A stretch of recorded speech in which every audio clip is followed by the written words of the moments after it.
Yo, what's up guys? Welcome back sa aking YouTube channel, Hobby ni RJ. And for today's video guys, bubuuhin na natin ang ating K4 Gumball.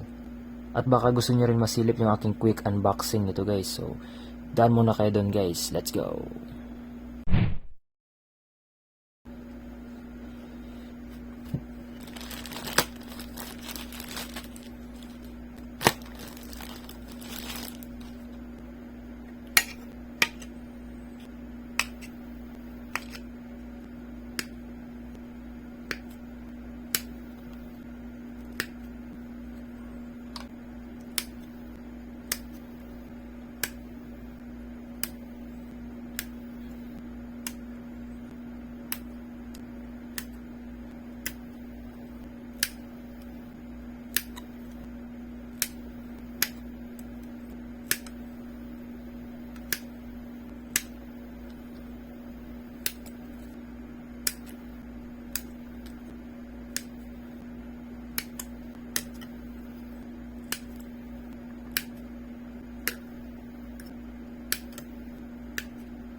Yun guys, parang medyo naisip ko na gusto kong i-level up konti yung build natin guys. So, bala kong i-paint yung ibang part ng ating body guys. For example, itong bumper. Sprayan natin ng gloss black lang guys, no? Kaya nag-masking tape na ako guys. And ito din yung bar niya sa likod. Lagyan din natin to ng black din guys, no? So, yung mga clips niya hindi ko na isinali guys, no? Baka kasi humigpit kapag may paint na. Yung roof din, lalagyan ko ng black paint. Yung body din guys, pero dito lang na portion guys, no. Yung bumper lang niya yung lalagyan ko ng black paint. So, ika-cover ko pa to ng cellophane guys, bago ko sprayan para hindi masali guys, no. So, let's go!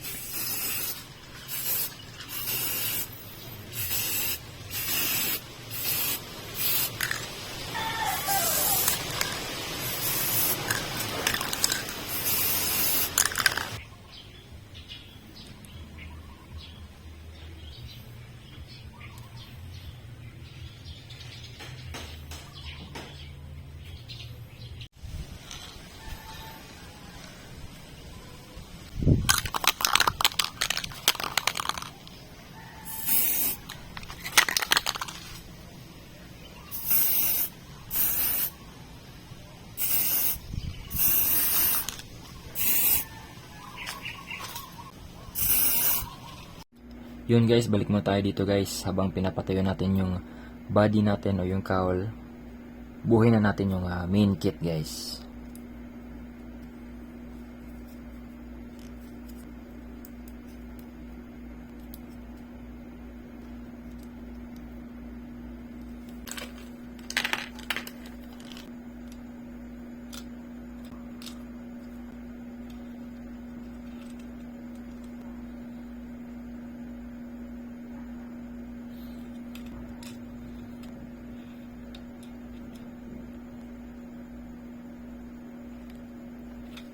Yan guys, bago ko i-salpak tong propeller shaft guys, may gagawin akong DIY guys para maiwasan natin yung matanggal siya guys pag naka-upgrade na kayo ng motor nyo. Kasi minsan lumuluwag to guys kapag, lalo na kapag kahit naka-tuned motor ka lang guys, may tendency na luluwag na yan. So kailangan natin mag-DIY konti para mahigpit yan doon guys. So ganito yung gagawin natin guys.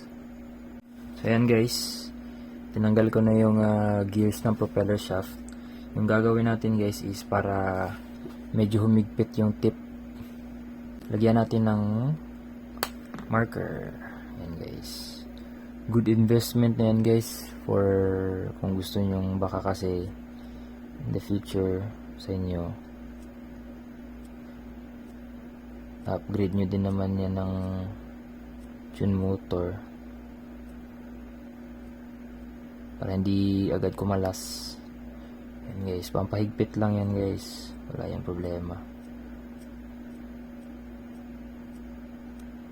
Yan. So careful lang kayo sa pagbalik guys, baka masyado nyo mahigpitan, hindi na kumapit doon sa ano. So careful lang guys, careful sa pagbalik ng gears. Yun guys, naibalik ko na guys. So medyo solid na yan guys, no, compare doon sa stock niya na situation, yung setup niya. So pogi na yan. Lang isa na din natin ng konti guys. Unang patak.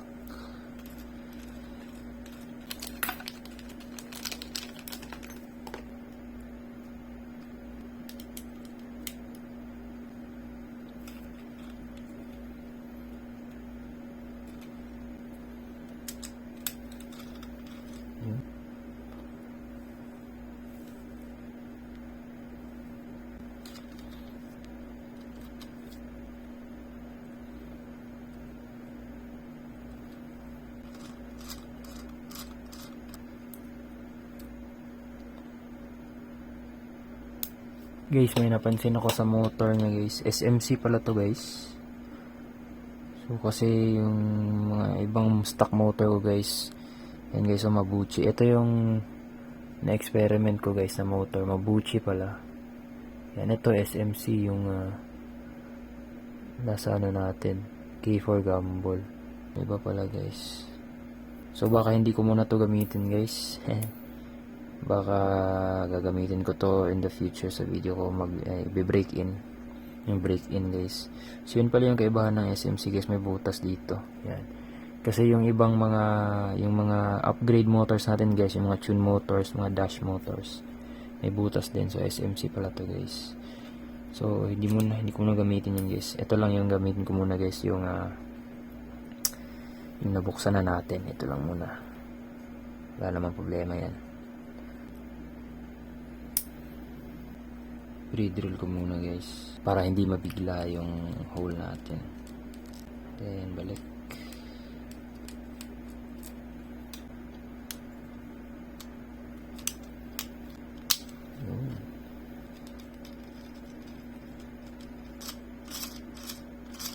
Pasok na natin to guys.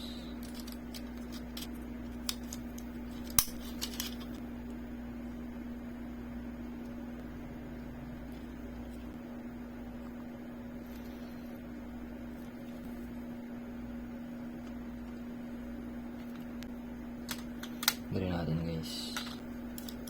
Uy, mali ako guys. Kailangan pala sa loob to.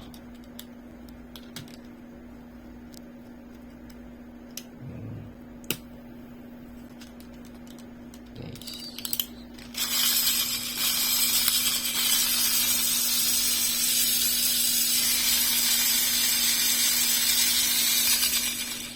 Lagyan na natin yung ibang accessories guys, yung rollers tsaka rear stay. Ito guys, optional na to guys kung gusto nyo gayahin yung style ko guys. Before ako maglagay ng mga final screws dito sa rollers, ganyan, sa rear stay, nag-first pass muna ako guys ng screw. Yan, ginagawa ko muna to guys. Nasa sa inyo kung gagayahin nyo guys. Kasi parang feeling ko guys, kapag nirekta nyo yung mga screws agad,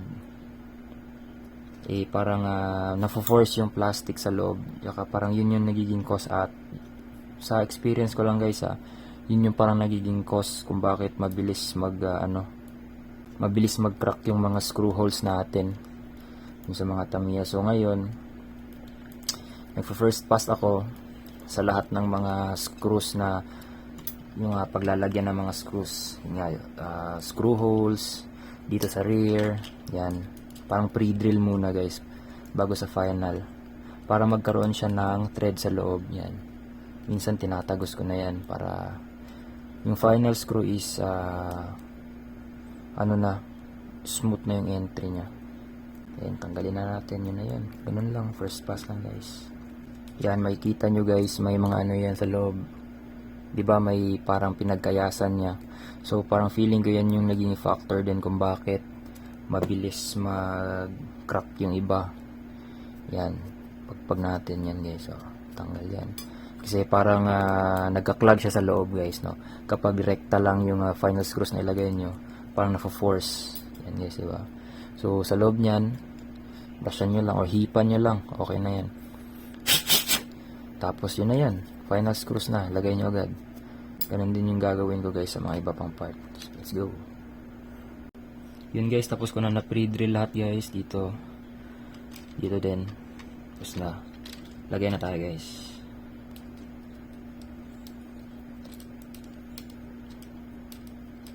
Saktong higpit lang guys. Para hindi magano sa loob. Hindi agad mabilis mag loose thread. Yun guys. Basta hindi lang umalo guys. Goods na yan. Masyadong ano. Ganyan. Yan. Very smooth. Washers. Huwag kalimutan. Bilis guys. Basic. Saktong higpit lang. Yun. Ayos na yun. Pogi.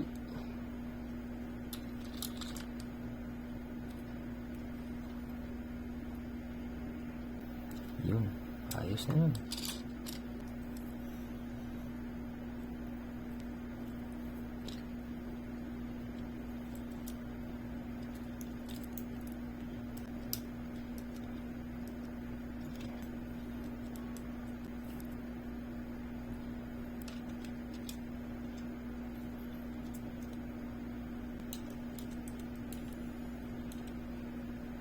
Ayos guys.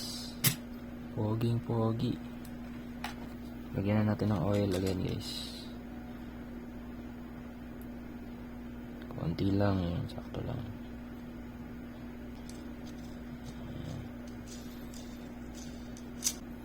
Ilalim na lang ako maglalagay guys.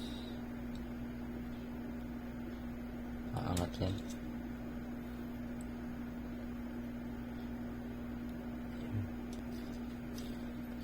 Yun, ayos. Balikan na natin yung paint job natin guys.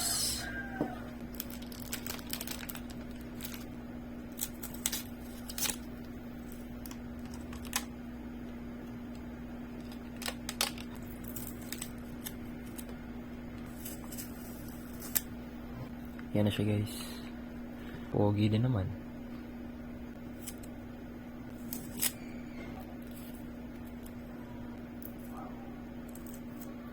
Yun guys, oh. May pagka ano siya guys. May pagka matte. Akala ko gloss pero baka dahil din sa top coat natin guys.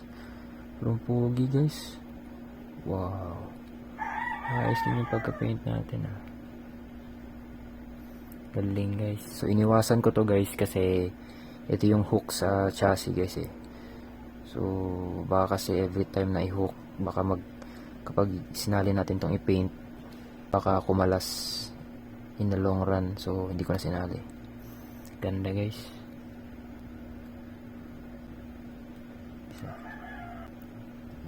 Ganda din.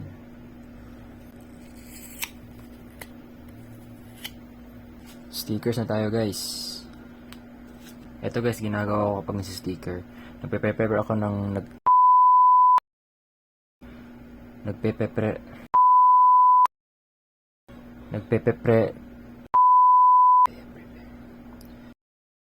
nagpe-prepare ako ng tubig guys na may sabon lang guys. Right? Yung ano lang guys, dishwashing liquid. Konti lang guys.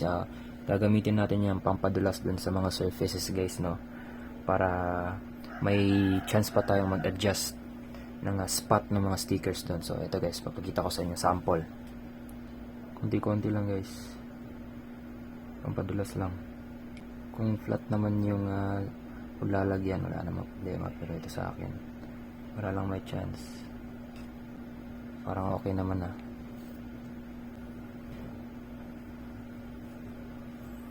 Ito guys kasi medyo mahaba-haba to guys.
And we're done, guys. Pogi. Grabe naman yun, no? Ang pogi.